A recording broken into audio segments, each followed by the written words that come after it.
Hello, I'm Steve, and thank you for visiting the Patio Heat channel, where we provide visual concepts of infrared heating as well as tips for ideal patio comfort. Check out our patioheat.com website for sales and more information. Please tap that like button if you find this video useful, as it helps others find our channel. Now let's get heating. Alright, so here we have this residential application, and we'll go ahead and go right into the dimensions. First of all, we got 47'3" from center post to center post. And then I have a rough estimate of about 12'6" to the outside edge here. And then inside the post here I have at about 11'7", 11'8". And we have a height, I believe, of 8 foot and a couple of inches. Let me just double check that real quick here. There we go. Sorry for the delay. So we have, 9 foot and 1/4 of an inch. All right, so let me turn that off here. All right, so the customer asked for some flush mounts. They're going to reconstruct their existing patio cover, and they're going to make it into a flat ceiling. And so this has to be flat in order for this to work. And basically what I have here is 5 of the 6,000 watt 240 volt 25 amps a piece. It's called a W6024 or a C6024 Infratech heater with the flush mount kit and the 1 hour rated drywall inside of the rafter system up here.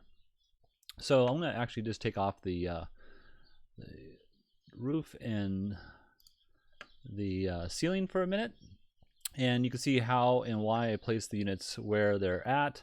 I tried to spread this out as close to about 8 foot center to center as I could, and that left me with the openings that you see here, and then also the 3 units over here. There's a doorway here, so there's no issue with trying to heat up this entry exit point. Now the seating area might be a little bit different than what I have, but they did show that there was a TV on this wall here, so I just kind of placed the sofa over here and then some recliners over here. And so you can see that, again, try to evenly space these out for about 8 foot center to center as much as possible. These rafters that I built may or may not be accurate as far as the placement of them and location. So again, about 8 foot centers is what you're looking for. And then also I have the heaters centered within this span, and I actually made the span from this edge of the inside edge of the post here to the inside edge of the residential wall there, and that's my center point to the heater. All right, so let's see, there's one other thing I wanted to mention. So let me put this ceiling back on, and you can see I have 2 different applications as far as the finish of the flush mount frame. So this would be with the tongue and groove on the outside edge of the flush mount frame. And what you need to do if you're going to do something like this is you need to make sure that you have at least a 1/2 inch gap between this and any combustible wood or any combustible surface. And then also you need to make sure that the heater is at the same bottom elevation as the lowest part of the tongue and groove or combustible surface. So you can see that there is a little bit of a gap between. So in reality, this flush mount frame is on top of the tongue and groove, and then the unit itself hangs inside that flush mount frame, and it's lowered to the same elevation as you see there.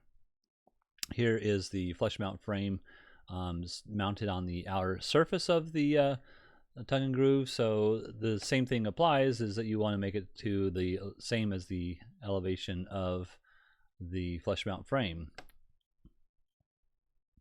Okay, let's go ahead and look at the footprint of heat. So footprint of heat, you can see with these 2 different applications, I'd probably have this on either 2 zones. So this would be zone 1, this would be zone 2, or possibly just 3 switches, and then this one over here on zone 3 or 4, depending on how you have this set up here. But this could be 1 zone, because this is a area that would probably be utilized completely when you're having dinner, as opposed to maybe just sitting here, as opposed to, you know, having all 3 heaters on like that. But you can see here that we have a good coverage. We have pretty much the whole depth of the location covered, and then the width, you know, there's some little gaps here and there, but I think that would be sufficient over here. This side over here, again, a little bit of a gap, but yeah, you could move over slightly if it was too cold that night, making sure that you're inside the beam. These are infrared heaters. If you're not in the beam itself, then you are not going to feel the warmth. This does not heat the air. It heats mass, human body being mass, tables, chairs, floors. So you want to make sure that you're inside of the physical beam. Now this beam isn't visible to the human eye, but it is present, and you want to be inside of that in order to appreciate its output. All right, well, I hope this has helped. If you're looking for some assistance with your outdoor heating application and you'd like us to review your plans, send your information into designs@patioheat.com. I'm Steve. Thank you very much for watching. Don't forget to hit that like button. We don't monetize, we don't advertise, and YouTube will not recognize us without people giving us the thumbs up. So we really appreciate that. Have a great day.